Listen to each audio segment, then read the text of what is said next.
Discretion is advised. So Mama Black. This program contains language and sequences some viewers may find disturbing. Right!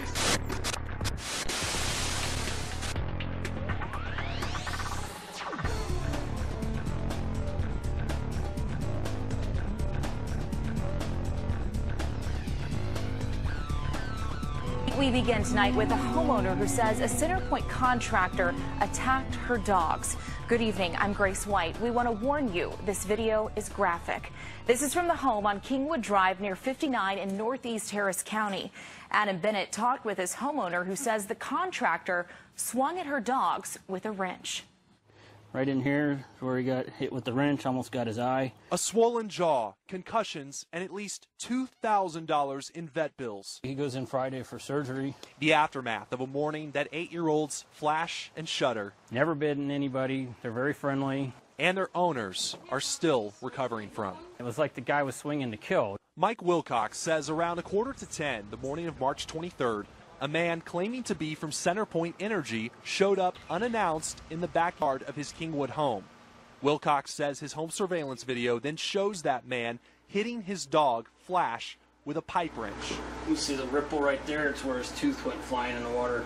All while his wife and 2 young children watched from the living room just feet away. My 4-year-old son, he's almost 4, he was very upset about it. He started crying, he was scared. Marina says the man told her he was here to work on the meter and turned down her offer to put the dogs back inside. She says she went to check on Flash, realized he was bleeding, and rushed over to tell her husband. Now we got more of a problem. Now I register we got an issue here. Mike said he went outside just in time to see the man swing the wrench at his other dog, Shudder. And I'm like, I need to know your name. And he's like, Centerpoint. I was like, all right. I'm like, you need to get off my property now before things get really ugly here. The Wilcox family tells me they filed a complaint with Centerpoint Energy but have yet to hear back. Now they're reaching out to the public for help. Since posting the surveillance video on Facebook this morning, the family's story has gone viral. Now Mike Wilcox is hoping that attention leads to action. Yeah, I would love to see some policy change, and get to the bottom of this. So that no other pets or their families have to live with this kind of pain. Adam Bennett, KHOU 11 News. The Wilcox family tells us they've turned over their footage to Houston police, who are now investigating. A Centerpoint spokesperson told us they don't condone or tolerate the abuse of animals. They've notified the contract company, who says they will investigate. Janet Bryan, law enforcement calling this a random and unusual burglary for this area in Ridge Spring. Just before 4 o'clock today, Saluda County Sheriff John Perry says 4 men came into this convenience store in Ridge Spring, went to the cash register, and demanded cash. He got away with $600, but was caught just down the street from here. And during the same time, one of the men shot the clerk, who is actually the owner of this business. Law enforcement say the man was shot in the upper leg and taken to the hospital. Most of the time, it's a it's a well-spoken community. It's a well-out-taken community, and normally this is kind of random for this area in particular in Saluda County. When Watch Fox News came on scene tonight, the victim was back on location. He came here after returning from the hospital. There are 3 suspects still on the loose tonight. Law enforcement say they do have leads on who they are, but they are out of town. The man who was apprehended tonight is in the Saluda County Detention Center. He's being charged with armed robbery, attempted murder, kidnapping, and use of a weapon in a violent crime. He will be in bond court tomorrow morning. Live in Ridge Spring, Tara Pettit, Watch Fox News.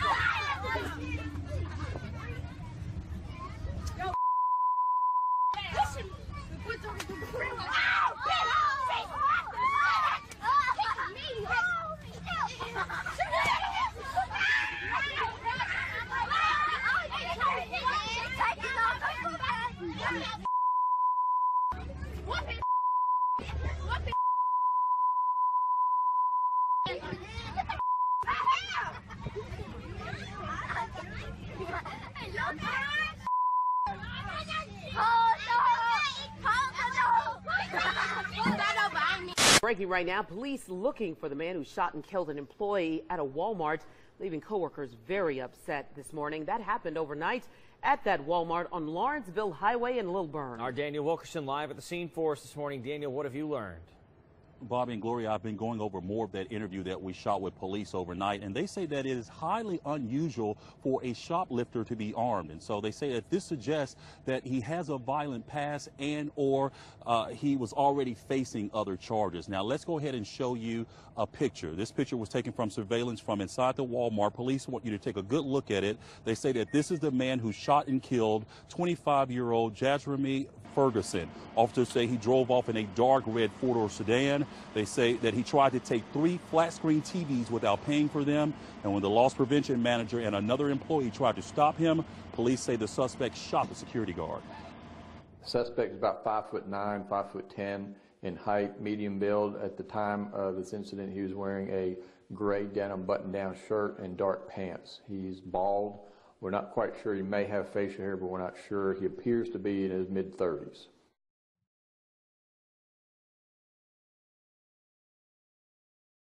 So that is the description. Of course, if you have seen the man in that picture, you have to call Crime Stoppers. That number this morning, 404-577-TIPS. We're live in Lilburn in Gwinnett County. Daniel Wilkerson, CBS 46 News. Well, now to a developing story here at 4. Investigators say what happened inside this mobile home put an upstate man in a hospital, and now his wife is locked up. Investigators say her actions put him in the hospital, and it's all over an argument. Fox Carolina's Jennifer Phillips is live at the Union County Sheriff's Office where deputies are working on this case. So, Jen, what is she accused of doing to him? Well, she is accused of setting her husband on fire. Investigators tell us the victim in this case is being treated at the Augusta Burn Center in Georgia. But they say, again, it's how he got there that's really disturbing. All seems quiet at this home on Tinker Creek Road in Union County. But Sheriff David Taylor says something got a woman who lives here pretty heated. It's horrible. Investigators say LaShawn Hardy got into an argument with her husband. She went outside and got it and brought it back in and poured it on him. It, he says, is gasoline. He was asleep on the bed. But somehow, he says, Dwayne Hardy rolled his way to safety, put out the flames, and ran to his father's home for help. We were able to talk to the victim, who says that his wife had set him on fire and burned him, and that he had received second-degree burns over the back of his neck and down his back. Deputies say another man in the house happened to be on the couch but didn't hear a thing. I think there was alcohol involved, too, that may have contributed as part of this argument as well. So LaShawn Hardy is locked up, charged with attempted murder. She's also going to be charged with arson second degree. And Sheriff Taylor says maybe it will give her some time to cool down. In no situation can justify something like this. LaShawn Hardy is locked up at the Union County Sheriff's Jail Department, and she is at the jail. And right now we're told that her charges are so severe that she will have to face a circuit court judge for a bond hearing. Live in Union County, Jennifer Phillips, Fox Carolina, D4.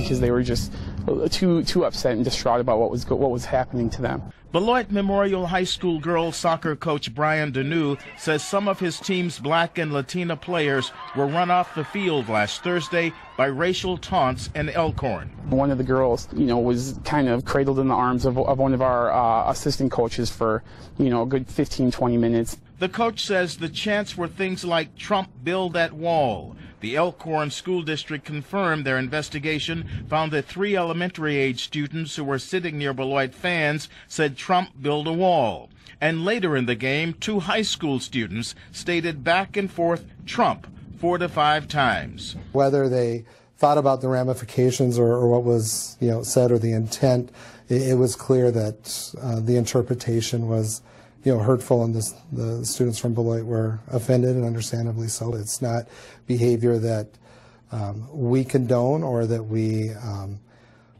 accept from any of our students. So it's something that we take very seriously and want to make sure that we have it addressed right away. The superintendent said the students involved in the incident would face some discipline, but declined to say what that might be. In Elkhorn, Mike Anderson, WISN 12 News.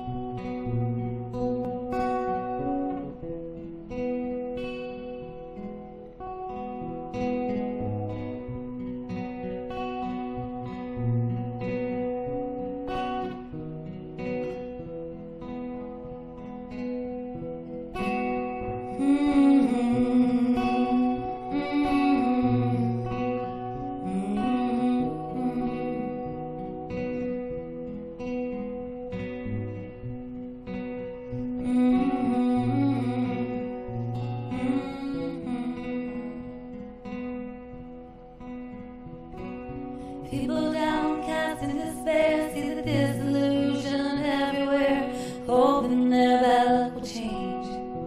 It's a little harder every day.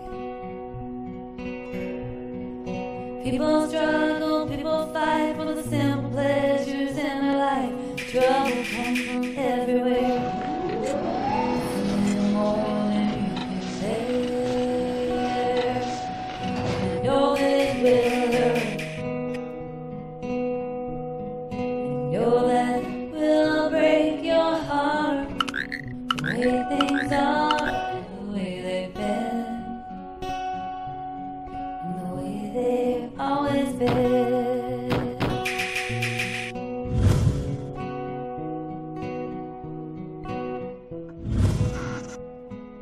People shallow, self-absorbed, see the push and shove for their rewards. Mine is on their mind.